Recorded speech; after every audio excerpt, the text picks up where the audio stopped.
guys think that the mob genre and the participants in the mob genre are bad, wait till you hear about the finance guys on this special edition of crossover edition of because crossing over different genre on the Armchair NBA.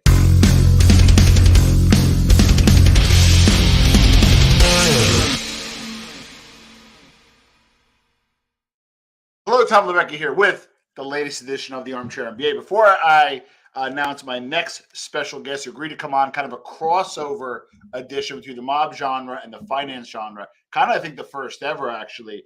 I consume a lot of mob content, but my number two content consumption is actually finance. So I follow a lot of guys in that kind of stuff. So as a result, you have the guys that say, hey, this guy's a scammer, that guy's a scammer.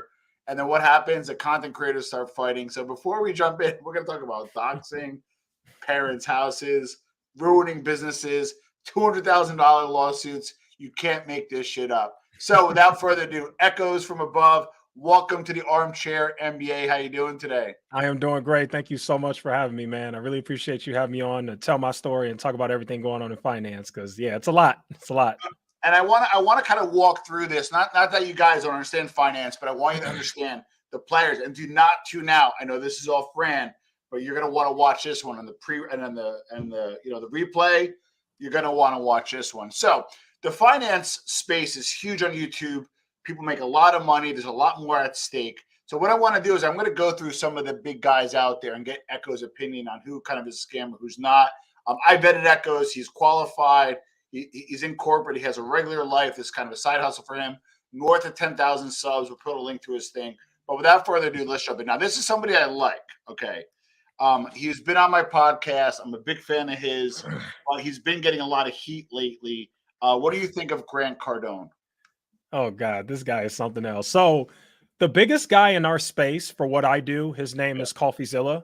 CoffeeZilla made an excellent video exposing Grant Cardone. Grant Cardone is just one of those fake gurus who takes advantage of people and uses his charisma and, different marketing tactics to get people into his grift. He's one of the worst, to be honest with you. Okay, so and I don't want to jump ahead because there's some other guys also bash him pretty bad. I don't have Tom Nash on here. But that's how I kind of picked up on Tom Nash. We'll probably run by him as well. Okay, so Grant Cardone in the finance community. What makes him a grift? Is it the high fees that he charges? Is it like, what is it in your opinion? Yeah, it's all that stuff. It's that. It's all these fake courses. It's this 10x garbage. Oh, you're going to 10x. You're going to 10x your life, 10x your net worth, 10x your wealth. It's all a bunch of garbage that's not realistic. And so that's why I call that guy out. He had something with this guy named Damon John, the guy who, of course, sure the guy with Fubo or whatever, Fubu, I think. And he basically said something like, if you have your last $1,000, buy our book, all this crazy stuff. So, there's a whole laundry list about this guy, and there's a bunch of really good videos made about him. But yeah, it's things like that makes him a grifter. Have you done one? No, I talked about him and the racial stuff, but I've never done a deep dive on Grant Cardone. However, I might do it. Stay tuned. I just might. I can't believe very recently, and the Forbes covered this as well. So he says, I think half or whatever his audience is black. So he makes it a point to, how did he phrase it? Speak street or speak in a certain way. So he specifically speaks in ebonics and slang and stuff like that, and gangster talk, as he calls it, and just all these different things to pander to black audiences. Yeah, that's what he said. When I saw that, I was speechless. I was a little surprised. I'm not a cancel type guy, but as we know, those type of things can get you in trouble, especially more importantly if you feel that way. All right, next one. So now this is part of the reason why I had Echoes on. Now this next guy, you broke his story of his DUI, and the thing I'll give him is this. And I don't know if you're going to give him much. His name is Kevin, allegedly a multimillionaire, does financial courses, does all this stuff while Echoes weighing if he's a grift or not. Got caught up in a DUI, which Echoes found out about it. But really quick, before you go where you go.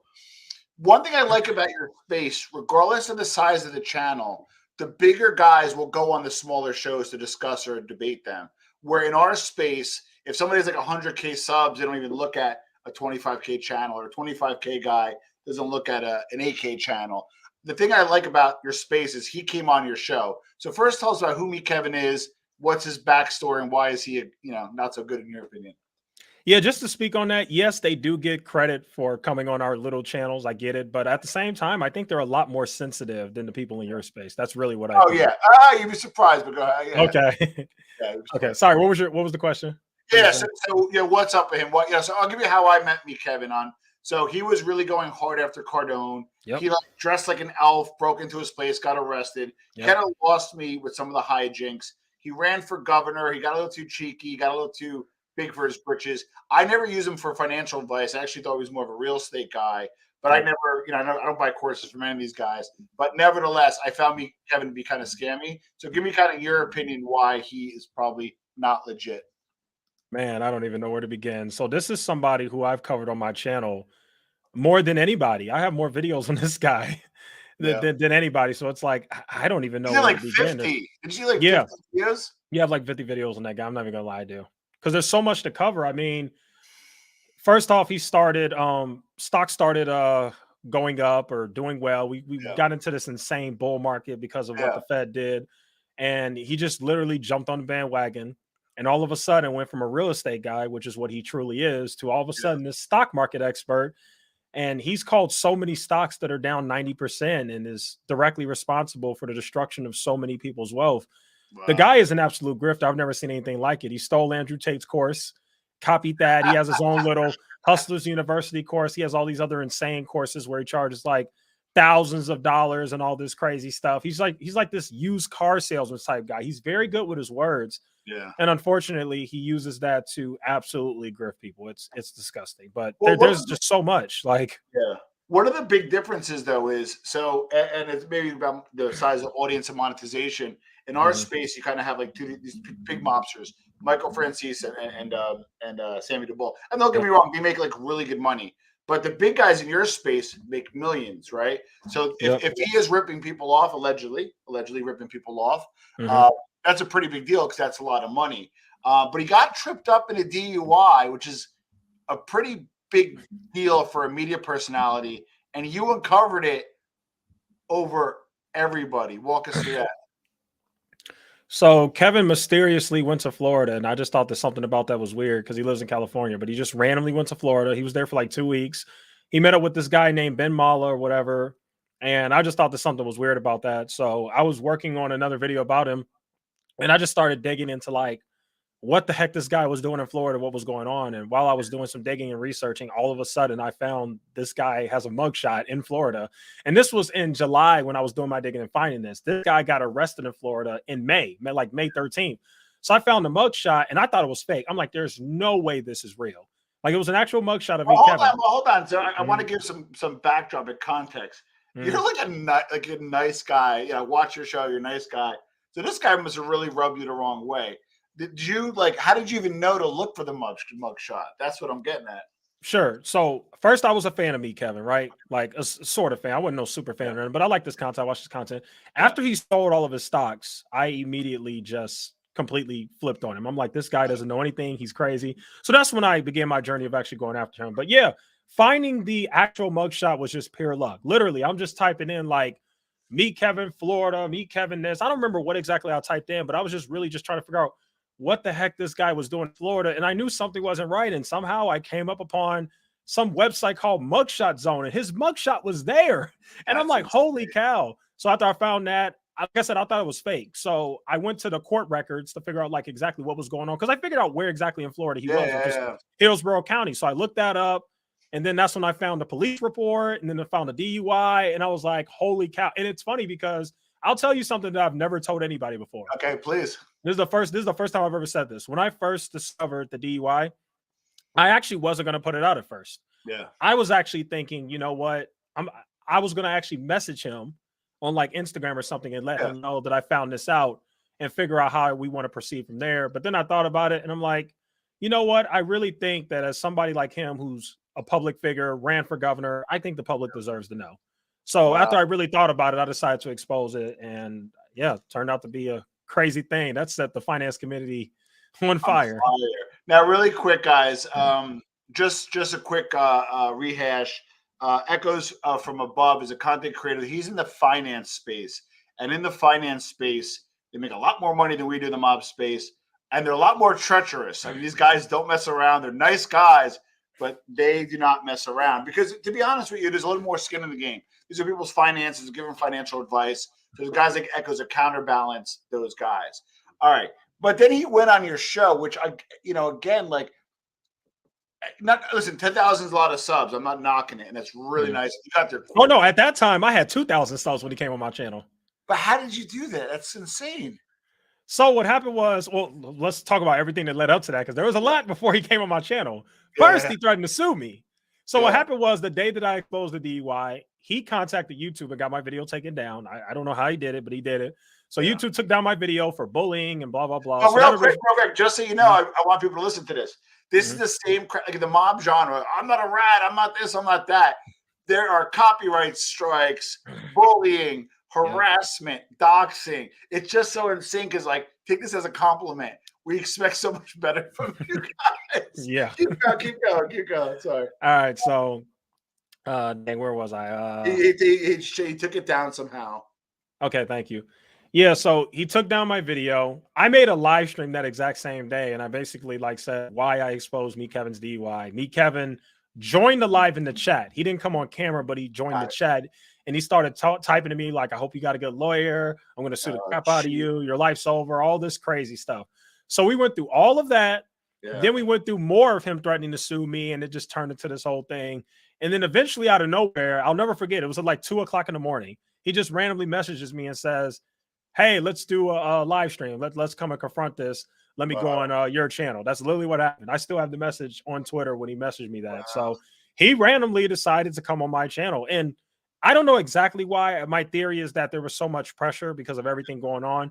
And when the DUI first got exposed, he tried to run away from it and hide it. He wouldn't just come out and just admit that it happened. Correct. So I think he got a lot of pressure from that too. So yeah, that's what led to him messaging me and coming on my channel. And he was doing something where, and I don't want to knock anybody because who knows? Meet Kevin, come on here knows. Because at this point, I'm more like still learning the players, but I like Echoes a lot, and I'll take his word for it. And I think somebody else also talked about this, so forgive me if it wasn't you, where he had a private plane and he was people you could pay to go on his private plane with them, and then he got like kind of chapped because you can't charge plane airfare fees if you're not a registered, aviator. You know what I mean? Just because you have a private plane doesn't mean you can charge for it. So he got picked up on that. That seemed to go a little quicker though, meaning it came and went quicker, in my opinion, versus other indictments against him.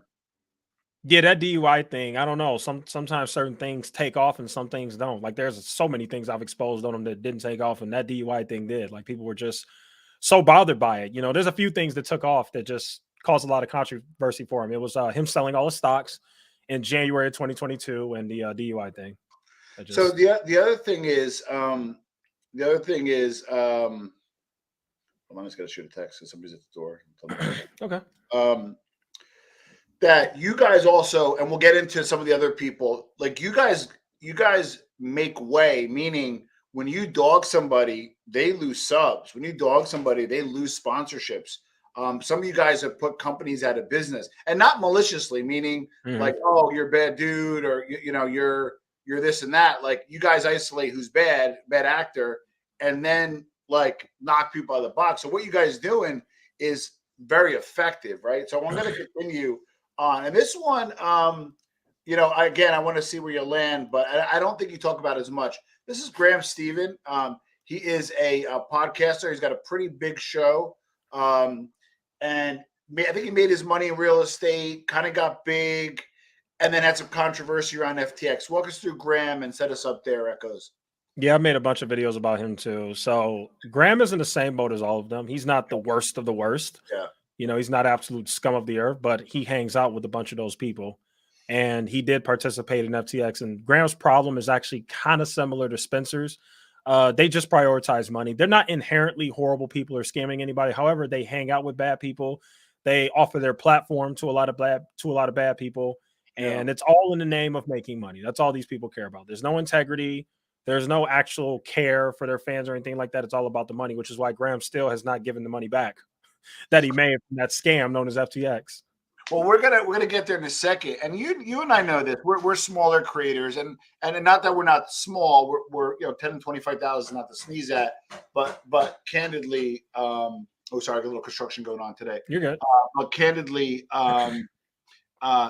under probably 150,000, 100,000 is not a lot, right? But we know after a while you can make good money on AdSense. Why don't these guys just make their? I'm not saying it's a lot or little money, but why don't they make their 20,000 a month in AdSense? Keep it clean, maybe come up and harvest their own products instead of grifting and doing the grimy stuff. In your opinion, it's a general question, but why do you think? Yeah, just pure greed. I mean, I understand like life and everybody wants to make money. Like I don't have a problem with them doing sponsorships or Patreon or whatever. But the problem is when you come across as a finance channel, you're somebody who's supposed to be responsible, Correct. teaching people the right thing to do with their money. But instead, you're taking any sponsor that comes your way. And now it turns out these guys promoted several scams, BlockFi, FTX, established titles, different things like that. So it really just comes down to greed. And it also comes down to their intentions. Their intention is to make money. Their intent is not to teach people or help people or empower them or anything like that. It's simply to make money. That's I get, albeit smaller show. I get a lot of sponsorship opportunities, and I say no more than yes because I am worried about too much about my brand, but I just don't want somebody to do something that I don't believe in or follow. Yep. So FTX, obviously, for everybody, the show on it was a scandal, $150 billion scandal. These guys were throwing the bag at these YouTube creators, like 100,000 a month, just for them to shout it out. Graham specifically, and again, you kind of said, well, you have him as being like the tallest short guy. I don't think he's that bad. I think other crew is definitely the best, and he seems to be a little bit more ethical. But the challenge with him and some of these others is they supported FTX, right? And then when the rug got pulled, we're like, all right, I'm gonna give the money to charity, or you know what, I'm sorry, guys, or hey, you know what, like YouTube is expensive. Even other guys like, and I'm not gonna lie, I'm gonna this boat myself. YouTube is a time money proposition. I could put more time into YouTube, but if I do, I lose money in my real world, right? So some of these guys are like, hey, listen, I have a successful real estate business. I'm losing money doing this. I need to augment this with blah, blah, blah. If they were more transparent, I think it would be easier for us to deal with the rug pulls. Why aren't they so transparent? Other than the greed. Yeah, the reason why they're not transparent is because they know that their followers are smart enough. They're transparent, then their followers aren't gonna go on board. It's a complete contradiction too to come on here and say, hey, I'm gonna help you make money, but then to be transparent and say, hey, I'm only here because my other business isn't doing so well. So can you guys help me make like it's just one of those weird things. So that's the main reason why they're like not transparent. I mean, there a lot of these guys' audiences, they're gullible, but they're not that gullible. Like they can trick them, but they can't be completely honest with them. I think a better thing that they could do is if you're going to be transparent, just say, hey, I am here to make money, but I'm also here to help you as well. But at the very least, don't promote scams. That's really my only issue. I don't think people in the finance community have an issue with other creators in the finance community making money. Like we're all here to make money. But when you promote a scam, just because they're paying you $100K a month, it's just wrong. It's awful for a finance channel. Now, you bring up a good point. So none of these guys are at really many. Now, the other part is, so on the mob genre, believe it or not, and I wouldn't want to get into it, FBI has reached out to me. I've been on the phone with the FBI. Not that I said anything or they warned me about anything, but they have reached out about the nature of my show and certain things that have happened. I can't disclose what it is. Yep. So they're watching, right? Isn't the feds and the SEC watching these guys or not? I think so. Yeah, I think they are watching. I think, I've learned a lot about the SEC these last few months. What they typically do is they really go after the bigger fish because it looks good for them when they go after the bigger fish. Yeah. And they typically look at cases, not necessarily if somebody is breaking the law. I know this is controversial to say, but it's the truth. They don't really look at cases like, oh, this person's breaking the law, let's go after them. They look at it like, can we win the case? Yeah. If they think they can win the case, they'll go after you. If they don't think they'll win, they won't even do it because it's a waste of resources and money, and it's going to make them look bad if they go after somebody and they lose. So that's the biggest problem, is that a lot of these finance YouTubers are not necessarily breaking the law. They're really more so in that gray area. And that's where I think people like myself and other people like CoffeeZilla come in, where we kind of expose it for what it is so people can see it. Because a lot of the people that CoffeeZilla have exposed, they haven't went to jail either. Yeah. And they're still scammers. I like CoffeeZilla a lot. He's got 3 million subs. He's a leader of your group. Yep.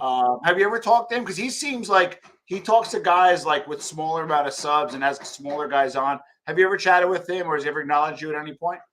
No, I haven't. He's the only one in the space that I've never spoken to or hasn't acknowledged me. I've messaged him before, but he didn't respond. But he's big, he's busy. I get it. Hopefully, I get to speak to him or talk to him. You will, because you talk to a lot of. Well, you're important, but you talk to a lot of other important people, and you are very good at channel access. So that will happen. Your channel will blow up. Thank you. What about crypto? Do you think it's a scam in general, or what can you speak to crypto? Because a lot of people do perceive it to be scammy. Yeah, for the most part, it is. I think Bitcoin is still fine. Like, I don't have an issue with Bitcoin, but I think all these other altcoins and these brokerages, these these decentralized exchanges, whatever. I think all of that is a scam. Yeah, I would be very careful with crypto at this point. Whether you think it's a scam or not, I think you can't discount everything that happened in the summer of 2022 when everything collapsed. FTX, BlockFi, Voyager, Celsius. It was just an absolute clown show. So for me, I think if you're a reasonable person and you're not greedy, because most people are in crypto because they're greedy and they want to get 20x gains, I would just stay away from it. Just focus on increasing your income. Focus on getting your skills up. That's really going to be the best thing you can do. Invest in yourself. I agree, and also passive income and that kind of stuff. My only thing though is, and I think, and again, you got to forgive me because I've been trying to consume a lot of content in your space, but I believe you were uncomfortable even with the This is where I may disagree with you. Is I get the FTX itself as a scam. I think the business model is viable under some regulation. Did you feel the business model was a complete scam, or was Sam Bankman fraud a scam? What do you think? Yeah, I think the business itself is a scam, and I can explain that. Yeah. I think if you look at the way Coinbase runs their business, I don't think that's a scam. I was going to say Coinbase, Binance.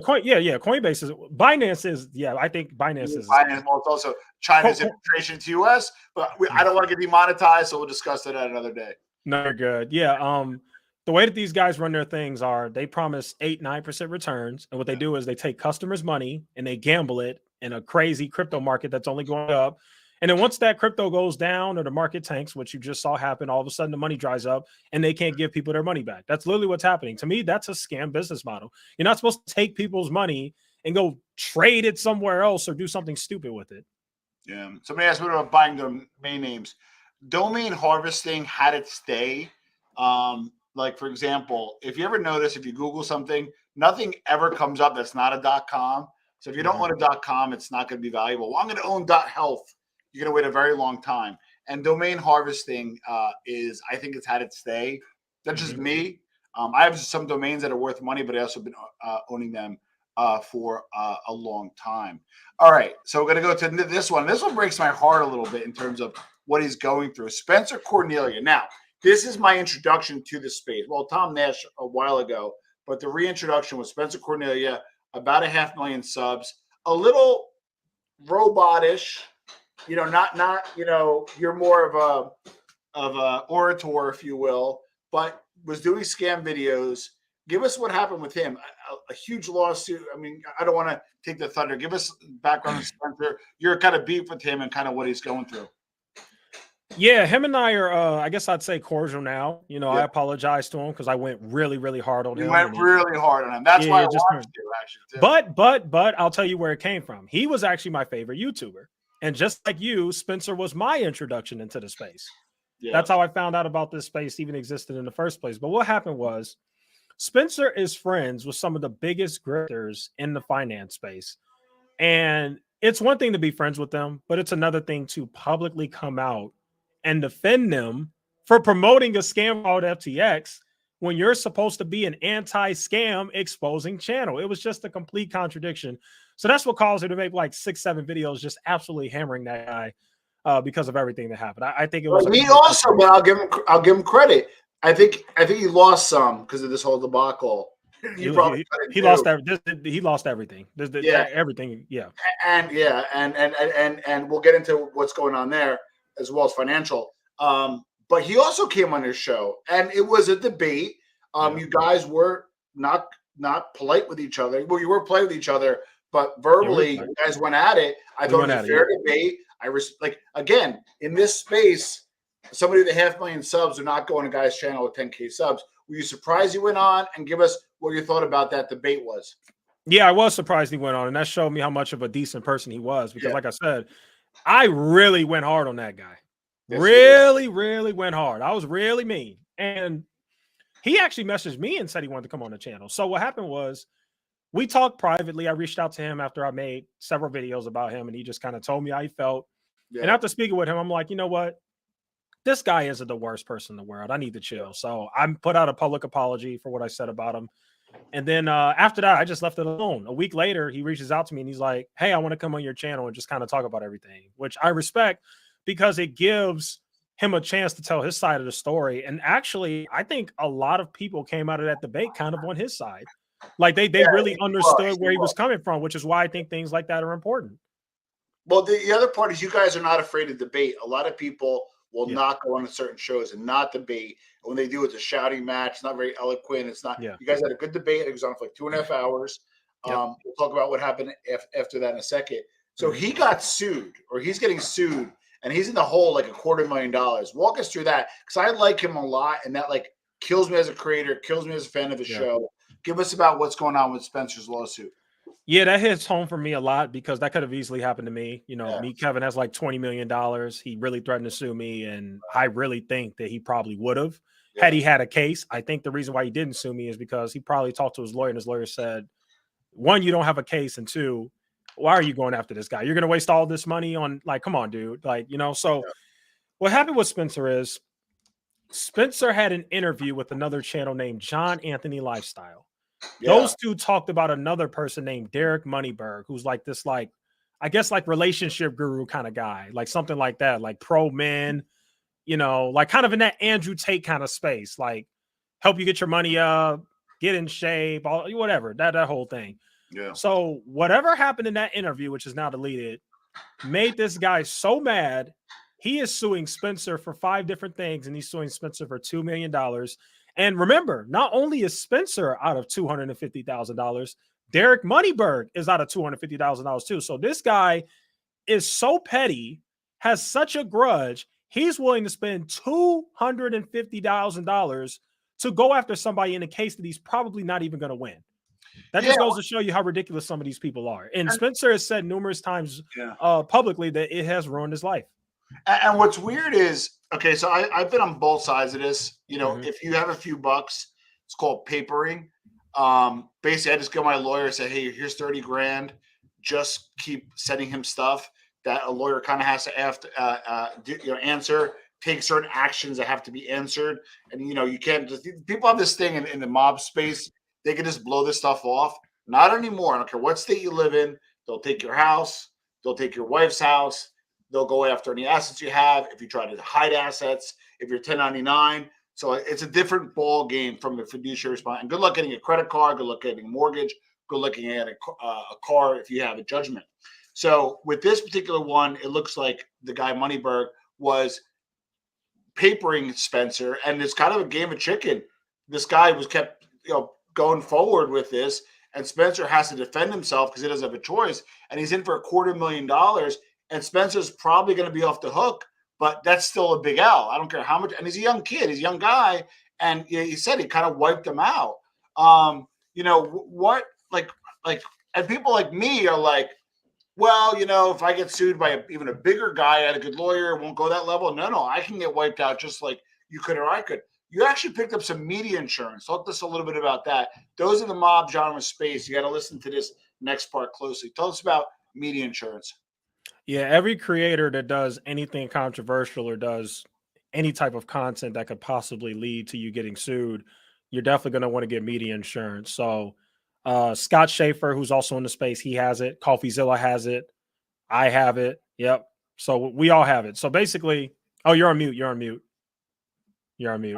I got Scott coming. I saved the best for last. Keep going. Okay. So media insurance basically is this type of insurance that protects you in the event that you get sued. So the way that it works for me, I pay about $50 a month. And the way that it works is if I were to get sued for defamation or slander or libel or copyright infringement, any of these ridiculous things that they'll try to do, the insurance company will pay for it. They will hire a lawyer on my behalf. They'll pay for the lawyer. and they'll cover all the court fees. And in the event that I lose, up to my dollar amount, which is several $1,000,000, that's my policy. They'll cover that if I were to lose. That's how that works. And I recommend that everybody get that type of insurance, because had Spencer had that type of insurance, it would have saved him a ton of money, a ton. And that covers errors and omissions too, I think, right? Correct. Beautiful. Yep. That is correct. And that's exactly what it is. It's a professional liability errors and omissions policy. That's it. Got it. I got tripped up on I'm an NDA, so I can't talk about it, but a staffer of mine years back got me tripped up and it kind of bit me in the butt. I had errors. It's a long story. I was insured, but they didn't pick it up. My point being is make sure you are insured and just make sure you have that covered. Okay, now, again, for those learning about Echoes, he's been doxxed. He's been entrapped. He's been ripped apart by channels 5 to 7 times bigger than him. And one of the thorns in his side, who, again, you're going to get mad at me, he seems like a very nice guy. He comes off as a mild-mannered, soft-spoken guy. This guy, Scott Shaffer, is one of the guys who took down these companies, established titles, which we'll get into. This guy, part of my French, has a hard-on for you for the size of Wisconsin. And he has over 100,000 subs, and he's worried about Echoes. Walk us through that whole debacle. Yeah, Scott and I were beefing back before his channel blew up. So he used to have 20,000 subscribers, and then he got super big when he exposed established titles. But yeah, basically, him and I were cool at first. Back during the Meet Kevin DUI. He's been on my channel before during live streams. We were cool. And then all of a sudden this beef happened, and it got really nasty. And just to make a long story short, I think the biggest issue that I have now is these insane allegations that he's making about me, and also the fact that he made up this insane criminal story about himself. Let me talk about that real quick, because guys, real quick. This is what I'm talking. So again, this is the guy. He's the guy who doxed you, right? Yeah. He exposed my real name to the entire world. Yeah. Okay. And listen, Echoes has his life, right? Yep. He doesn't need to be doxed. And then this happens. Go ahead. Yeah. So we're talking about the doxing, right? Oh, no, the dox happened. Tell him about that next. Okay. Yeah. So he doxed my real name, right? But then something crazier happened. So Scott created this fake YouTube account called Gilf Slayer.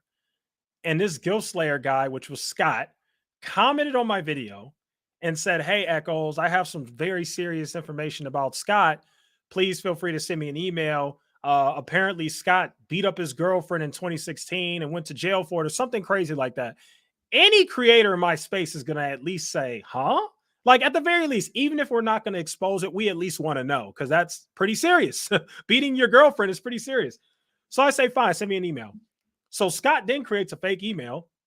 This fake email sends me this super long paragraph. This is the story. Scott did this. I'm a former corrections officer. And then this fake email, which is Scott, sends me a fake mugshot of himself that Scott Shaffer created, as well as a fake restraining order that basically he said the girlfriend got a restraining order that Scott himself created. Fast forward, I did a live stream. This Gilf Slayer person was in the live stream with me. And the Gilf Slayer person was basically saying, "Hey, Echoes, are you going to expose Scott?" And it's like 12 o'clock at night. And I'm just sitting here like, yeah, I probably will. And then Scott takes that clip, makes a video, and says, "Oh, Echoes was going to expose me," and blah, blah, blah. And then Scott Shaffer himself exposed the fact that he was Gilf Slayer, and he walked his followers. That video is still up, by the way. He walked his followers through the process of how he created a fake mugshot, fake restraining order, and fake story about himself. Something that no normal person would do. Wait, Echoes, I didn't even think of this. Somebody writes, so Scott forged official documents? That is correct. He forged a fake mugshot and a restraining order. Yes, he forged official documents. That is correct. And I believe, and again, if Scott ever hears this, he's welcome to come on and debate and stick up for himself or comment below. Or just debate me, Scott. I've been trying to debate him for months. He's so scared because he knows I'm going to expose him. He knows it. I just made a video exposing him. I keep telling him, "Hey, Scott," and you know what's funny? Tom, the only reason why I made this video exposing Scott is because I went the last 7 months saying, "Hey, dude, why don't we just debate so we can settle this?" He will not come on and debate. He's so scared. So that's why I had to make a video exposing everything. I had to defend myself. I'm just following a little bit of logic. So number one is, although I don't believe you have a traditional media background, so I like the fact that you suppressed this and vetted it and said, I'm not going to run with it. Versus in the mob genre space, I'm not going to lie. You get a tip like that, they run with it for an hour and then they run themselves, yeah. they put themselves in liability for Yeah, liability. you do. Right? Yep. But what I don't get is he's your best friend. He's got 127,000 subs or whatever it was, over 100,000, Yep. and he's talking about you, and he's driving people to your show. He realizes that, right? I mean, he doesn't talk about me anymore because he's so big. Back when he had 20,000 subs, he was making videos. Now that he has 120K, he doesn't anymore. He just sends his old accounts to my channel and he comments on my videos himself, but he never makes a video about it. Well, so that's the other thing too. In the mob genre space, like I'm grinding out, right? I'm getting 50 subs a day, so I'm at 25,000. If I want to get to 100,000, it's going to take 2 years, right? At this trajectory. Okay. But in your space, you get a CoffeeZilla video, you get the right guy. You could what accelerate? Because I used to watch him. I did hear about him a little bit in the 20,000s, and then when I saw a 1 in front of it, I was like, "What's going on?" What was his accelerant to fame? Yeah, he exposed this company called Established Titles for being an absolute scam, and that video just took off. It just went viral. It's like you said, he did the right video. He did a CoffeeZilla style video, and it worked in his favor. That video went viral. All these huge creators like Some Ordinary Gamers and even Philip DeFranco talked about it. Like everybody just became this huge story. And that video got like 3 million views. And then Scott went from 20,000 subscribers to 120,000 subscribers. So, yeah. As far as you know, does he do this full time for a living or is it a part-time hustle for him? You know? He does this full time. He's been doing it full time for a while. Now he does have like his own like business. He has like an eBay business and some other pet business or something. So he does other stuff. But yeah, he's a full-time YouTuber for sure. What about let me ask you this.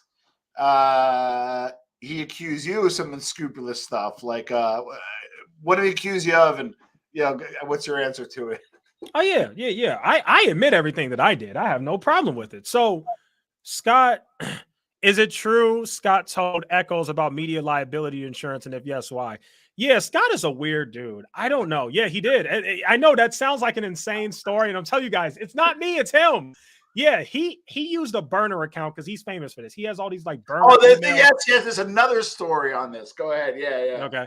Yeah, he has like all these burner accounts. So Scott emailed me on his burner account, which I didn't know was him at first, but he sent me like a screenshot of Meet Kevin emailing him once he blew up from Established Title saying, "Hey, dude, I know you hate me, but get media insurance." So Scott sends me that email and Scott tells me, "Echoes, you need to get media insurance," which was a burner account, but it later found out he admitted on my Spencer live stream that was him. So yeah, Scott did tell me about media insurance, which again, I don't understand this guy. And again, I don't hate this guy. I just wish he would stop lying. Like I'm ready to squash everything, but he won't come on because he knows he's going to get exposed. Well, this is what I wanted to ask you because the mob genre has it. And the mob genre guys, the watchers are down. Some of them are here. Feel free to comment. But in the mob genre, it's kind of like about the mob, right? So you have, again, Bill Catolas here is a great guy. Frank Fiorellino was here. So these guys were former mobsters who were very serious guys, right? So you have that group, right? And then you have the creators, the guys like us that talk about that. We got the headsets and we're in the stands giving our background. But then the creators just turned on each other and started a war, right? Why did the creators turn on each other in the finance space? We went into this serious bear market where all the Fed money and stimulus check money dried up and everybody lost a lot of money. And it caused a lot of buffoonery and scams and stuff to be exposed. And so you had people like us, who I call like the police of the finance space, who came up and spoke about it. And that's really what led to all this infighting, was just how bad things got in 2022 with the market. Interesting. And then it's right for the picking, right? If there's more, oh, you're good, man. Yeah. Serendipity's hanging out. So if there's scams, bear market, they're not making money on their picks, they're not making money in their classes, then they're going to be more likely to do other grift. You call them out, and that makes sense. All right. So we're going to be wrapping it up soon because I wanted to kind of get you on and kind of see how the crossover goes. And we'd love to have you back because I know you have a lot more to talk about. Give us kind of like your thought on the finance space. Like, who do you like? Who do you see going down? Give us a little bit of a kind of so for those that are watching this far, hey, who should they check out and who should they stay away from, in your opinion, so we don't get sued? In my opinion, I would stay away from really most of the biggest creators in finance. I will stay away from. These guys don't know anything of what they're talking about. They don't make any money from actual investing. They make it seem like they do, but they just make money off YouTube and the sponsorships. But Me, Kevin, I would stay away from, like far away from. Jeremy LaFave, financial education. I would stay far away from Andre Jick, Larry Jones, Chris Sane. The list goes on and on. In terms of people that are good, there's this channel called the Investor Channel. That's a really good channel. That's somebody who's actually reputable, knows what he's talking about, not losing his mind out here. Yeah. Fabio Capital Mindset, very small channel. He's got like 3K subs or something like that, but he's a great channel. I think I heard about from you, actually, I think. Yeah, he's in our crew. He's got a little crew going on, but yeah, he's really good. One of the best. Might even be the best on finance I've seen. He really knows what he's talking about. He's beating the market every year. He's killing it. Go ahead. Sorry, keep going. Oh, yeah. The Maverick of Wall Street is another fantastic channel. The Money Guy Show is another fantastic channel. Pocket Watcher with JT is another really good channel. And that's all I can think about for now. But yeah, there's a lot of good channels out there. You just got to find them. And they're not the biggest guys on YouTube because they're not making the thumbnails with the fire behind and the Fed's going to kill everybody and all this crazy stuff. Yeah, they're actually giving you real information. Yeah. Good question by Walt, actually. Walt, hopefully doing well. What do you think about AMC? Is it going to squeeze or is it a BS? Complete BS. Complete BS. A bunch of these grifters in the movement took advantage of people, and I don't even know how this movement started. I guess it was the Wall Street Bets people, but yeah, no. AMC is down like 90% since like January 2021 when all this stuff started. But yeah, it's no.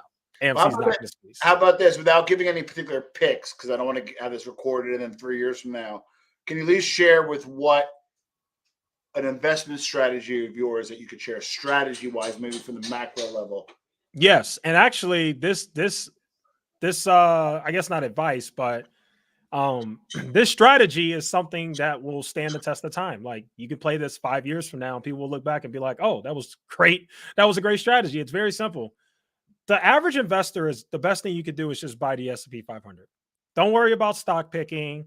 Don't listen to all these crazy people who tell you, you buy stocks, you're going to 10x your money, you're going to 5x your money. That's a bunch of garbage. The best thing you can actually do, and this is actually what got me to a much better financial situation than I was in 3 years ago, is really everybody should be focusing on income.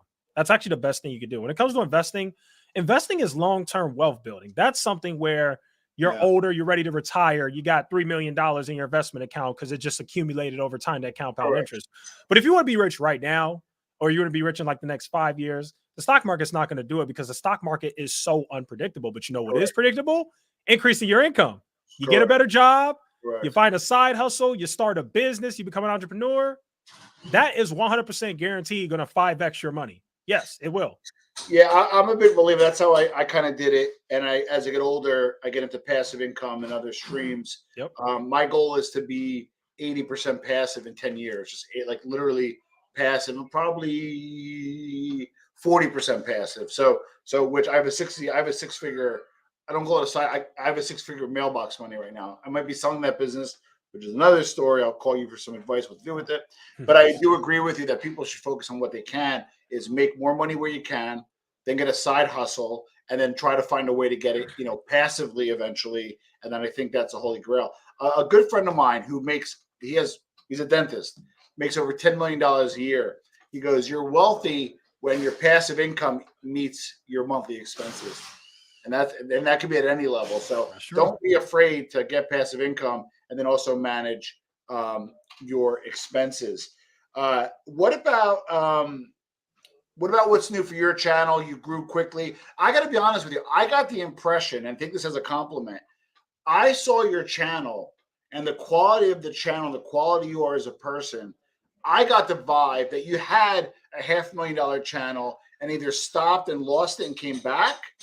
That's what I thought about you, to be honest with you. You started from scratch, from 0 to 10K that quickly?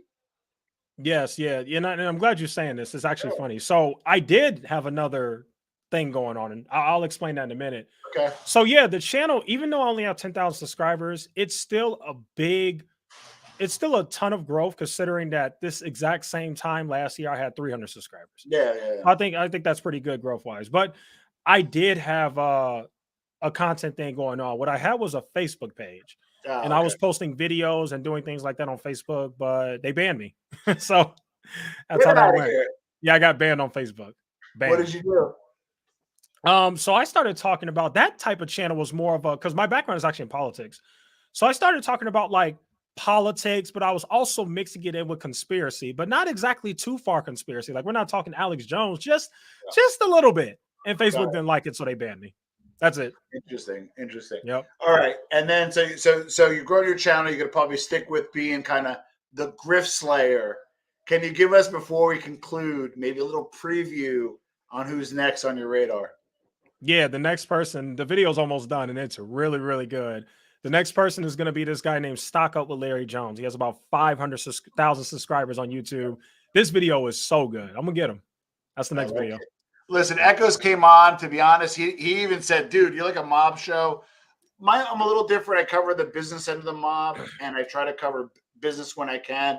And this finance space crossover, I think, is a good starting point for our viewers. Hopefully, you can check out Echoes from above. I'll put a link below. And Echoes, thank you so much for being on the Armchair MBA, man. Hey, thanks so much, man. And yeah, I'll definitely go ahead and subscribe to you and check your channel out too. So yeah, appreciate it. Be well.